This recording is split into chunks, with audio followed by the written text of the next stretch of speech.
Hi, this is Chris with Nightfall Audiobooks, and this week I have for you Haunted by R.L. Stine. I was going to record The Dead Girlfriend from the Point Horror series. I picked it up and I looked at the back and I figured this might be a ghost story. I don't remember, but it's been in my library for years. So why don't I do a proper ghost story and I will finally cover Haunted. I haven't read this in a very long time. I remember a lot of this story, and that is because it's a ghost story. I didn't have many supernatural novels by R.L. Stine on Fear Street growing up. For some reason, The Secret Bedroom overlooked me, the Cheerleader series overlooked me. I completely missed a bunch of supernatural stuff. I did own the Cataluna Chronicles, 99 Fear Street, and the Fear Street Saga trilogy, so I had plenty of supernatural R.L. Stine stuff to go on, but this was a standalone and it wasn't part of a larger story arc, and I didn't have a whole lot of those. If you're not familiar, I really enjoy Ghostbusters, like, a lot, almost unhealthily so. I used to read these stories and treat them as if they were Ghostbusters case files. So I would reread this and say, how would I solve this if I were a Ghostbuster, or if they were called to take care of the issue? And that prompted me to reread a lot of the supernatural style books that I owned at the time, and Haunted was on that list. This will be a little hard for me to read. This deals with a character named Paul who was dead and who was a ghost. And I have an uncle named Paul who passed away 10-11 years ago, and it hits kind of close to home, so I will do my best. I don't do dedications ever, but this one's dedicated to you, Uncle Paul. I miss you. So let's begin. If you want to get in touch with me, you can send me an email, nightfallaudiobooks@gmail.com. I am also at home right here on YouTube at Nightfall Audiobooks. Feel free to like, comment, and subscribe, and hit that join button to show your support. Any help is greatly appreciated. I really, truly do mean that. I also have a Patreon page, patreon.com/nightfallaudiobooks. So tell your friends, tell your mom, tell whoever you think would like to listen to me tell them tales from R.L. Stine. Thank you very much for listening, and let's begin. Welcome to a Nightfall Audiobooks production of Haunted by R.L. Stine, a Fear Street novel, Book 6, Chapter 1. Melissa Dryden sat up in bed and screamed. Still half asleep, she felt the fear fall over her like a suffocating blanket. She screamed again as the noise at the bedroom window grew louder. "No, please, don't come in here!" She started to scramble out of bed, but her legs were tangled in the bedsheet. Breathing hard, trying to choke back her panic, she tugged herself free and stumbled toward the door, just as her father burst in. "Lissa, what is it?" She ran into him, ran behind him for protection, and pointed to the window. "Someone is out there," she managed to say. The noise at the window grew louder. "Huh?" He squinted toward the window. He must not have had time to find his glasses in the dark.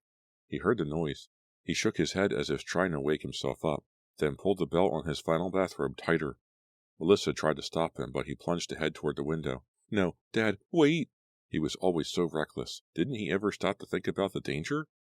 Melissa backed up and bumped into her bed table. "Ow!" Her phone crashed to the floor. The noise startled her. She wanted to run from the room, run from the house, but she couldn't leave her dad. Why was he laughing? "Come here, Alyssa." "What?" She tugged at her tangles of blonde hair with both hands.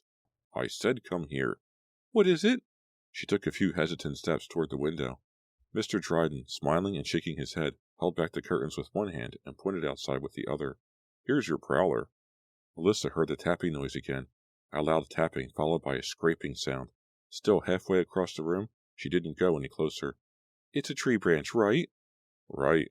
"What on earth?" Melissa's mother came scurrying into the room and flicked on the lamp. "What's going on?" "Nothing to be concerned about," Mr. Dryden said, looking out at the sky. "Full moon, look at that. The moon's always so big in August." "I don't want to hear about the moon. I want to know what all the screaming was about," Mrs. Dryden said sharply. Mr. Dryden let the curtain fall back into place. He tugged at his bathrobe belt. Melissa heard a tree tapping at her window. "A tree?" Melissa sighed loudly. "I thought it was a burglar," she said, plopping down on the bed. "I was asleep, and I guess the noise woke me up, and—" "You shouldn't watch the news before you go to bed," Mrs. Dryden said. She walked over and squeezed Melissa's hand. "All the talk about the prowler." "Well, there is a Fear Street prowler, Mother," Melissa said, her voice rising several octaves. "I didn't imagine that, you know. Someone has been breaking into houses on Fear Street, and we've lived on Fear Street for 5 years, her mother said, pushing Melissa's thick hair back off her forehead. We've never had the slightest problem. Don't you ever brush your hair? I like it wild. Hey, what are you wearing, Skinny Bone? Her father walked over, staring at her nightshirt. Don't call me Skinny Bone, you promised, Melissa whined. You know she's sensitive about that, Mrs. Dryden scolded her husband. Why do you insist? What are you wearing? Mr. Dryden demanded, pulling on Melissa's sleeve. Oh, it's one of your old pajama shirts, I think. I've been looking all over for that, her father yelled, looking up at the ceiling. He was always complaining straight to the heavens. I spent hours searching my dresser and... Sorry, I thought it was old. Of course it's old, that's why I like to wear it. Why can't you wear your own clothes? I don't wear your clothes, do I? Melissa laughed. Her father weighed 200 pounds, more than twice as much as she did. You're welcome to, Dad, any time. Mrs. Dryden glanced at the clock radio on the bed table and frowned. Why are we exchanging clothes at 3:30 in the morning? Sorry, Mom, Melissa said. She slid under the sheet. I'm okay. We can go back to bed now. What time did you get in tonight? Mrs. Dryden asked. Late, I'll bet. Yeah, it was pretty late. I'm not sure when. Pretty late or very late? Come on, Mom, Melissa said impatiently, sitting up. Summer's over in a week. Buddy and I haven't had a chance to see each other. He was away on vacation with his parents for 2 weeks, and... Well, that's why you're screaming your head off imagining prowlers. You are overtired. Melissa groaned. Her mother's explanation for anything that ever happened was, you're overtired. If you messed up on a test, or didn't feel like eating, or were in a bad mood, it had to be because you were overtired. Mother, for the last time, there really is a prowler on Fear Street. I didn't imagine that. It's in the newspaper practically every day. It's so hot in here, her mother said. She never could stick to a subject. Her mind flitted from one thing to another like a bee buzzing from flower to flower. It's 80 degrees outside. Why don't you open that window? I really don't want to, Melissa said, feeling a little of the fear creep back. Well, then, let's go to bed. Are you coming, Wes? She pulled her husband's sleeve. Yeah, sure. But come here a minute, Lissa. I want to show you something. Huh? Can it wait till morning? Melissa suddenly felt very sleepy. No, come on. He grabbed both of her hands and pulled her easily out of bed. Wow, you're so light. Are you starting in again about how skinny I am? No, come on. I want to show you something that will make you feel better. His expression grew serious as he pulled her across the hall to their bedroom. Wes, really, let her get some sleep. She's very overtired, her mother said, following behind. This'll only take a second. I want to calm her down, Mr. Dryden said, clicking on the ceiling light. They stepped into the large bedroom, all shades of blue, which always smelled of Mrs. Dryden's perfume.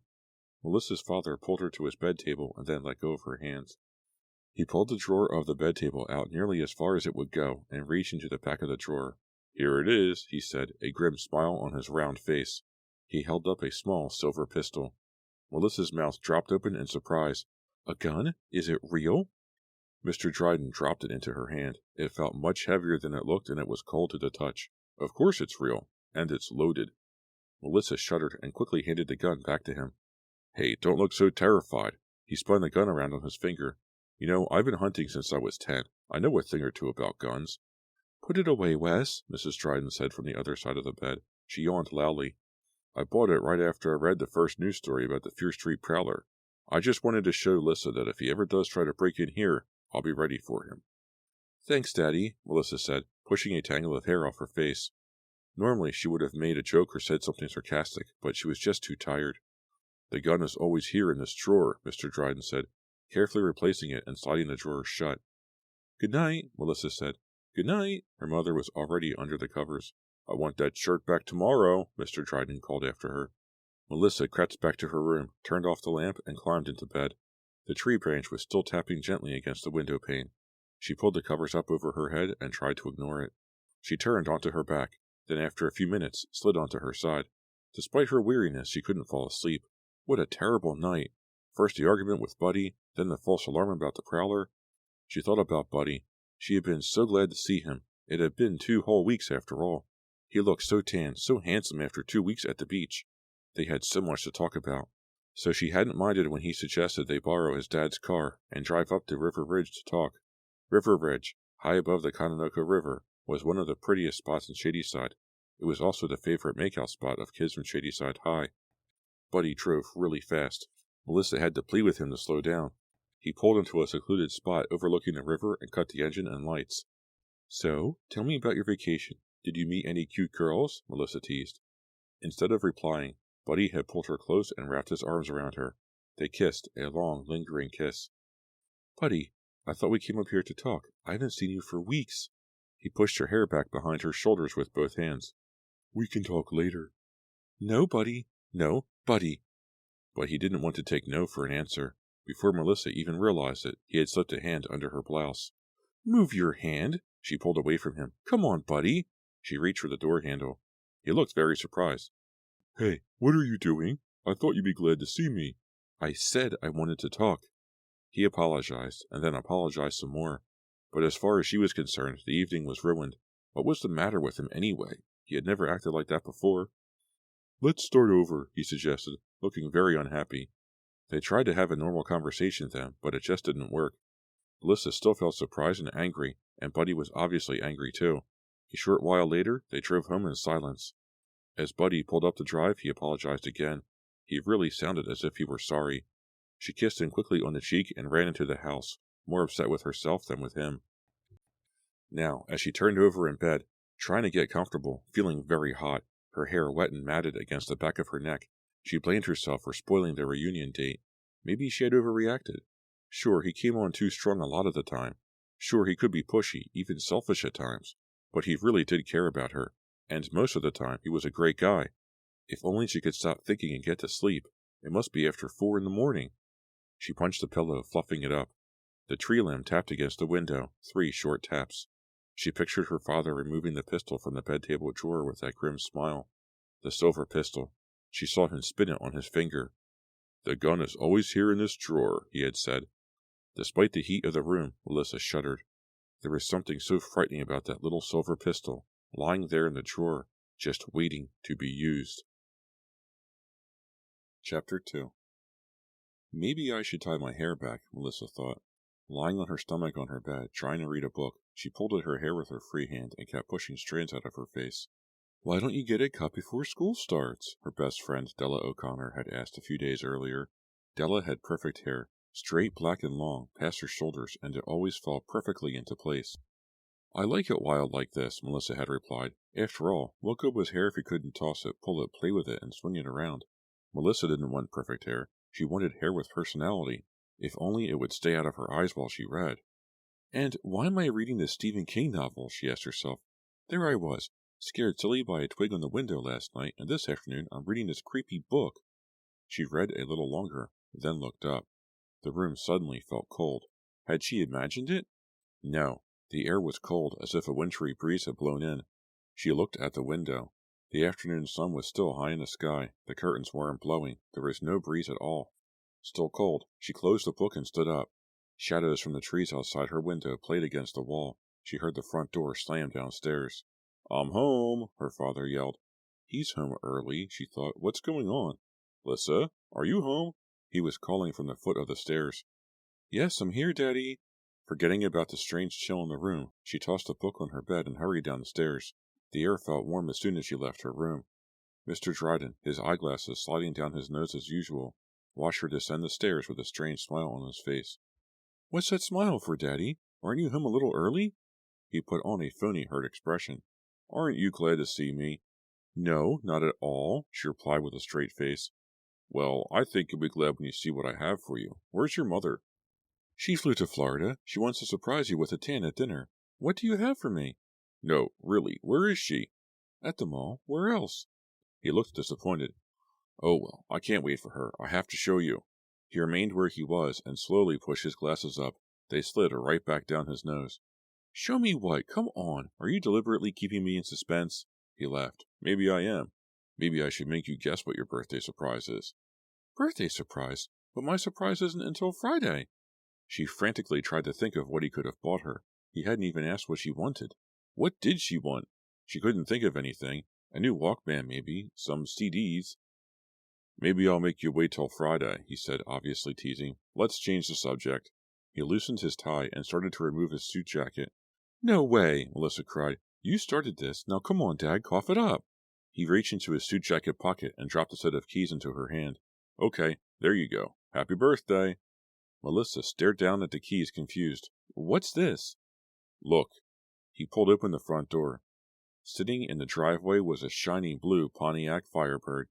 "Are you kidding?" Melissa cried, finally catching on. "That's for me?" He just grinned and nodded his head. "I don't believe it." Melissa jumped up and hugged him, nearly knocking him over backward. Then she pushed open the screen door and ran out to examine her new car. "Well, go ahead, sit in it," Mr. Dryden said after they had walked around it at least a dozen times. "I can't believe this is mine," Melissa said, sliding behind the wheel. She sniffed, smiling as she breathed in that wonderful new car smell. She ran her hand over the leather seat and then tried the steering wheel. "I may want to borrow it from time to time," her father said, lowering his bulky frame into the passenger seat. "Listen, Dad, this is too much." "What do you mean?" "You know what I mean. This is too extravagant." He laughed. "Yeah, you're a spoiled brat. You're spoiled rotten. Maybe I'll keep the car after all." He grabbed the keys from her, but she grabbed them back. "On second thought, what's so terrible about being spoiled rotten?" she said. He sighed. His smile faded. "When I was your age, I was lucky to get a toy car. Birthdays were pretty grim around my house." I know. Your mother couldn't afford a birthday cake, so she used to buy stale birthday cakes that other people forgot to pick up. On your third birthday, you told everyone your name was Seymour, because that's what it said on your cake." He shook his head. "You know all my old jokes. Listen, it just makes me feel good to be able to give you nice gifts. It makes me realize how far I've come from those days." She kissed him on the cheek. "I've got to show this to Della. Can I drive it?" He shrugged and started to lift himself out of the car. "It's yours. Go ahead, but don't stay too long. Your mother will be disappointed if she doesn't get to see it." "Great! Della won't believe this." She ran into the house, got her purse with her driver's license in it, and ran back to the car. Mr. Dryden was still in the drive, polishing a spot on the hood with his jacket sleeve. She climbed behind the wheel and carefully closed the door. "You look great in it," her father said. "Your hair looks like it's already blowing in the wind even though you're not moving yet." "Very funny, Dad. Remind me to laugh when I get home." Why was everybody always putting her hair down? She turned to the key in the ignition. The car began to purr. She turned to the rear window and started to back down the drive, slowly, carefully. "He's standing there watching me. I know I'm going to back right into the hedges," she told herself, realizing that she was really nervous about driving a beautiful new car. But she made it past the hedges and onto Fear Street. A few minutes later, she turned up the Mill Road and headed toward the North Hills section of town where Della lived. The car handled beautifully. It was so easy to drive. The Mill Road was pretty crowded, with people going home from work, but most of the traffic was heading the other way. The sun was low behind the trees, but the air was still warm and humid. She turned onto Canyon Drive to get away from the traffic and pressed down hard on the accelerator. The car responded immediately with a roar and a burst of speed. "Wait till Buddy gets a load of this," she thought, passing a slow-moving vegetable truck, then swerving back into the right lane. "Wait till everyone gets a load of this." She glanced at the speedometer. She was doing 75, so she lightened up on the gas pedal. She was driving right into the sun now. Lowering the visor helped a little, but it didn't cut out all of the glare. "Oh!" she cried out as the car suddenly veered to the right. Melissa grabbed the wheel tighter, her heart pounding. What had happened? Was the car pulling to the right? No, it had happened so suddenly, with such force, that it felt as if someone had grabbed the wheel. She felt a sudden chill. She put her hand over the air vent to see if the air conditioner was blowing. It wasn't. Bright sunlight blanketed the windshield, and yet the air in the car was extremely cold. Melissa slowed down, keeping a tight grip on the wheel. She had just started to relax a little when the car jerked again, swerving wildly to the right. The tire spun onto the soft shoulder. Melissa struggled to regain control. What was going on? Again, it felt as if someone had jerked the steering wheel. She tightened her grip on the wheel and leaned forward. She slowed down to 25. There's something wrong with the car, she told herself. What was that? It sounded like whispering, a voice, nearby. No, it couldn't be. It was the wind. Again she heard it. She shivered from the cold, from surprise, from sudden fear. She grabbed the wheel tighter still and stared straight ahead. What was it saying? She could hear it so clearly. A whisper right in her ear. Did it say her name? Yes, that's what it sounded like. Melissa. Just wind. Cold wind in her ear. Cold wind whispering so softly in her ear. Melissa. Della's house was just a few blocks away. I can make it, she thought, staring straight ahead, ignoring the whispering wind that repeated her name so insistently, so menacingly. I can make it, if I can just keep control of the car.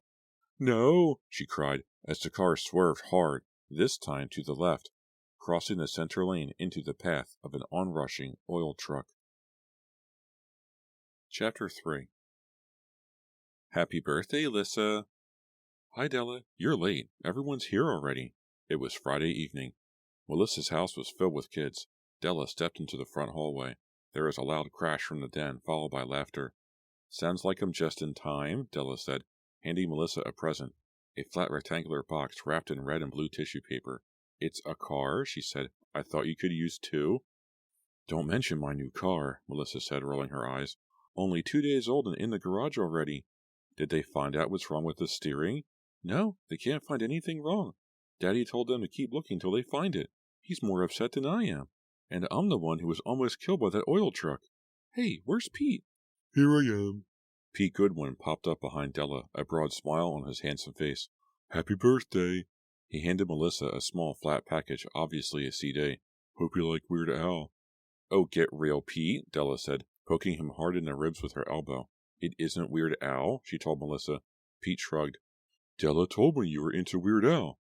I'll put it in the other room with the other stuff, Melissa said. Pete's okay, she thought. For a long time she had wondered why Della liked him so much. Sure, he was nice-looking, but he was so straight and preppy, and he always seemed sort of snobby and stiff. Here he was in his standard outfit, tan chinos and a white pullover shirt with a little black polo pony on the breast. His wavy brown hair was short and perfectly parted. He looked like such a preppy.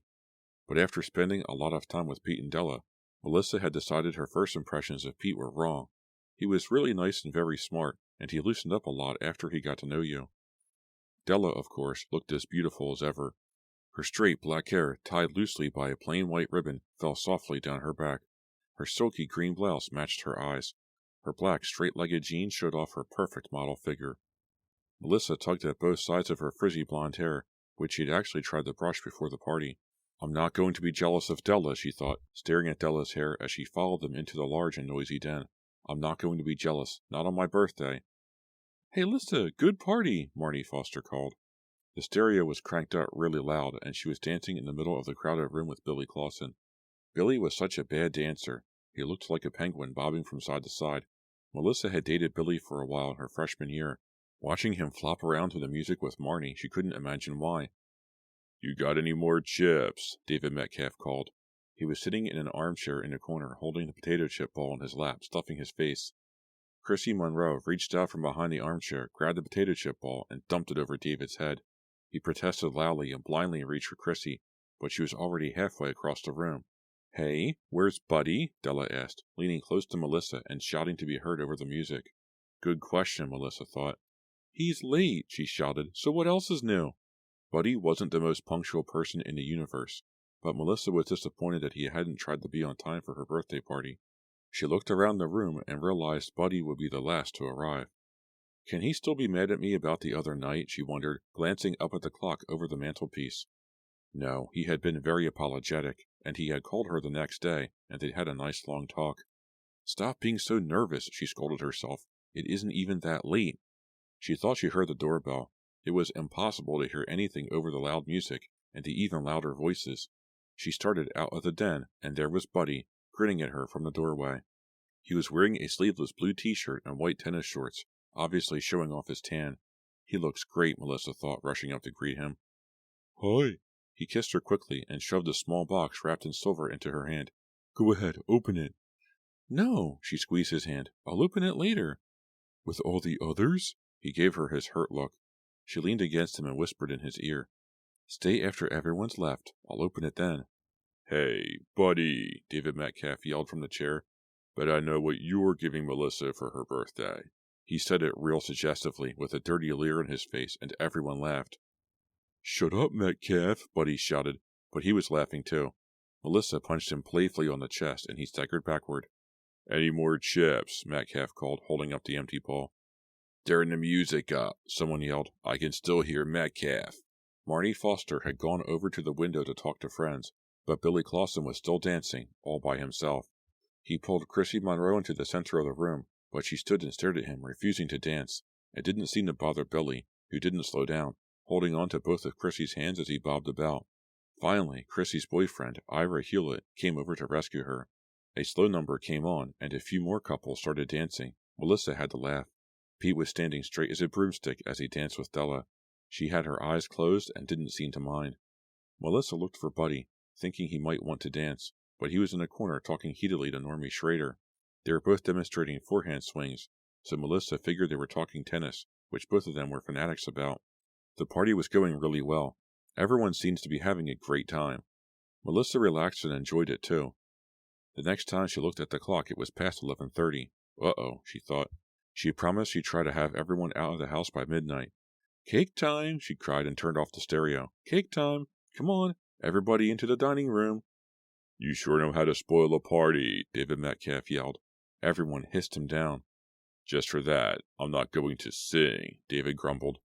Having them all sing happy birthday to her was just as embarrassing on her 17th birthday as it had been on all the others. But the huge chocolate cake was moist and delicious, and Billy Clausen was the only one to spill his soda all over the tablecloth, so Melissa considered this part of the party a success. Aren't we going to play pin the tail on a donkey? Chrissy asked as they finished their cake. Aren't we going to play spin the bottle? David Metcalf asked with a dirty laugh. Hey, remember Post Office? Did you ever play that when you were a kid? Pete asked.